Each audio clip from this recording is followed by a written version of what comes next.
અબડાસા તાલુકાના નલિયા મધ્યે આરોગ્ય, શિક્ષણ અને ખેડૂતોના પ્રશ્નોને લઈને આવેદનપત્ર આપતા લખન ધુવા. Story report by Kiritsinh Jadeja, Abdasa. ન્યૂઝમાં આપનું હાર્દિક સ્વાગત છે. આપણે વાત કરીએ લખમણભાઈ દુવાથી. શું છે સાહેબ તમારો પ્રશ્ન?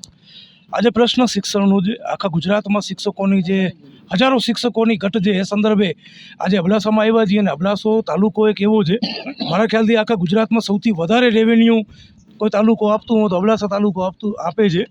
અને એ જ સંદર્ભે અબડાસામાં 400 થી 500 શિક્ષકોની ઘટ છે અને ઘટને વહેલી તકે પૂરી કરવામાં આવે માટે આજે એક આવેદનપત્ર તાલુકા શિક્ષણ અધિકારીશ્રીને આપવામાં આવ્યું છે. જે સંદર્ભે વહેલી તકે શિક્ષકોની જે ઘટ છે અને ખાસ કરીને સ્થાનિક શિક્ષકોની ભરતી અબડાસામાં કરવામાં આવે એના માટેની આજની આ રજૂઆત હતી. આરોગ્ય ખાતાનું બીજું કંઈક?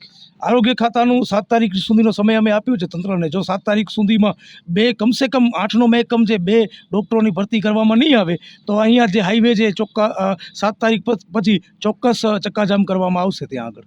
આપનું શું કહેવું? શું નામ આપનું સર? મારું નામ સૈયદ તકી ઇબ્રાહિમ શાહ, જિલ્લા પંચાયત સદસ્ય. મારો કહેવાનો મતલબ એ છે, તમે પ્રશ્ન જે આજે ઊભો ક્યારે થાય કે જ્યારે તકલીફ હોય ત્યારે થાય ને. આજે પાયા અને પથ્થર સમાન જે આ તાલુકો અબડાસાની અંદર પ્રથમ પ્રાયોરિટીમાં તમે લેવું હોય તો શિક્ષણ હોય. શિક્ષણ હોય તો જ આગળ વધી શકશો. તમે શિક્ષણ ન હોય તો અર્થ કંઈ ન હોય ને.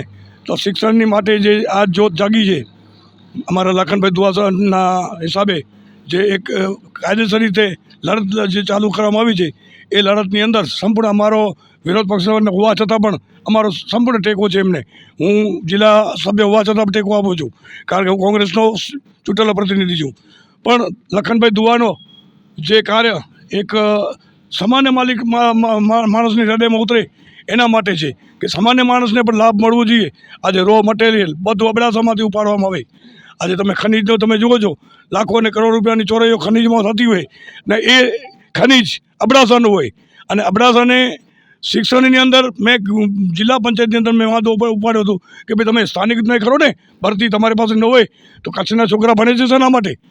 તમે કચ્છમાંથી ભરતી કરો અને ગમે તેમ કરીને જ્યાં પણ ઘટ છે ત્યાં ઘટ તમારે પૂરી કરો. પરંતુ આ બેરી ગુંગી આંખે જોનારી આંધી સરકાર કાંઈ સમજતી નથી ભાઈ. એટલે આ બધું દુવા જેવા ભાઈ નવજવાન ઊભા થાય છે એમણે આજે અમે લોકો કાલે આપ સૌ એને જાહેરમાં ટેકો જાહેર કરી અને લડશું એવી આશા સાથે હું. શું નામ આપનું? દિવ્યરાજસિંહ જાડેજા. અબડાસાની અંદર ઘણા એવા પ્રશ્નો છે જેની લડત લખનભાઈ દુવા અત્યાર સુધીમાં 3 વાર આવ્યા છે. જેમાં સૌ પ્રથમ પાયો આરોગ્ય ખાતાનો હતો. જે આરોગ્યલક્ષી હોસ્પિટલ સમગ્ર તાલુકાની એક હોસ્પિટલમાં ડૉક્ટરના અભાવ, એના કારણે ગરીબ લોકોને થતી હાલાકી, જોકે બધાને હાલાકી થાય છે પણ એક મૌલિક અધિકાર છે તેનાથી વંચિત રાખવામાં આવે છે. આ કૂટનીતિથી બહાર આવે, પ્રજા જાગૃત થાય તેના માટે લખનભાઈના એક અવારનવાર પ્રયાસો કરવામાં આવે છે.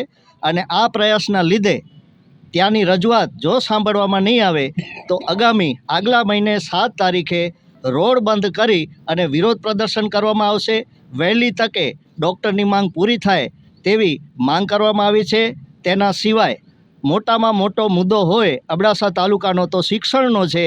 જે 650 શિક્ષક હાઈસ્કૂલમાં હોવા છતાં અત્યારે 350, એટલે કે એક સ્કૂલમાં એક સ્કૂલમાં એક શિક્ષક હોય. ઘણી જગ્યાએ એવી હાલત, કફોડી હાલત છે. તો આ અબડાસાની પ્રજાનું ભવિષ્ય શું, એ એક ખૂબ મોટો પ્રશ્ન છે. ને અત્યારે પ્રજા એટલી ત્રાહિમામ થઈ ગઈ છે કે નથી શિક્ષકનું કોઈ ઠેકાણું અબડાસામાં, નથી આરોગ્યનું ઠેકાણું. તો આ અબડાસાની પ્રજા કરશે તો કરશે શું? બીજું સૌથી મોટો પ્રશ્ન સમગ્ર અબડાસામાં ખેડૂતોનો છે. ઘોરાડ પક્ષીના લીધે 2 સંખ્યા બતાવે છે કદાચ, પણ એમાં પણ કદાચ 1 છે એવું જાણવા મળ્યું છે. એમાં ખેડૂતોને કનેક્શન આપવામાં આવતી નથી. હવે બીજો એક, જો શિક્ષણ નહીં હોય તો એ વિકાસ શું થશે બાળકોનો? અને બીજું ખેતી, અહીંયા ખેતી કરી શકે ખેડૂતો. હવે ખેતીમાં પણ જો કનેક્શન આપવામાં ના આવે તો ખેડૂતો તેનાથી પણ વંચિત રહે છે. અને આવો અન્યાય માત્ર ખેડૂતો માટે શું કામ? સુજલોન જેવી કંપનીઓ બેફામ અહીંયા પવનચક્કીઓ લગાવે છે, તેના તાર જાય છે, શું એ પક્ષીઓને નથી દેખાતા? એવા અનેક પ્રશ્નો છે જે ભોળી પ્રજાને દબાવવામાં આવે છે અને મોટા મોટા માથાઓ એનામાં પોતાના રોટલા, રાજકીય રોટલા શેકે છે એ સ્પષ્ટપણે દેખાય છે. અને હવે જો અબડાસાની પ્રજા જાગૃત થશે તો આ સમસ્યાઓનું સમાધાન થશે તેવી આશા સાથે જય ભારત, જય હિન્દ. લોન પર ફોન 15 વર્ષ જૂનું ગુરુ મોબાઈલ એન્ડ ઇલેક્ટ્રોનિક્સ. દરેક કંપનીના જૂના અને નવા મોબાઈલ લોન ઉપર મળશે અને ઇલેક્ટ્રોનિક્સ આઇટમો ફ્રીજ, ટીવી, વોશિંગ મશીન. ગુરુ મોબાઈલ એન્ડ ઇલેક્ટ્રોનિક્સ, સંતોષી માતાના મંદિર પાસે અને અમારી અન્ય બ્રાન્ચ ગુરુ મોબાઈલ પોઈન્ટ, આભા હોટલ નીચે, પેટ્રોલ પંપ સામે, ભુજ. તો મેળવો લોન પે ફોન અને તમામ ઇલેક્ટ્રોનિક્સ એપ્લાયન્સીસ.